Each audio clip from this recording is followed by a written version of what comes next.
BodyBreak with Hal Johnson and Joanne McLeod.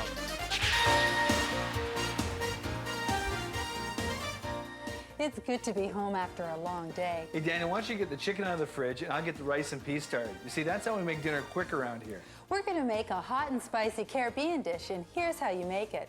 In a baking dish, add ½ a cup of low-calorie peppercorn ranch dressing, 1 teaspoon of black and red pepper, 1 teaspoon of hot pepper sauce, 1/4 teaspoon of garlic powder, 1/4 teaspoon of curry, and 2 chopped green onions. Then mix. Take 2 tablespoons of the mixture and set it aside so you can use it later. Marinate the chicken in the remaining mixture and put it in the refrigerator for about 30 minutes. This gives you time to clean up and set the table. Broil the chicken on each side until done and baste with the remaining marinade.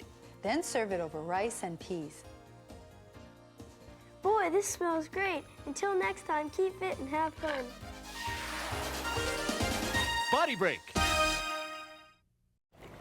Thanks for watching this video. And don't forget to hit the like button and subscribe to the BodyBreak channel for more awesome videos. Until next time, keep fit and have fun.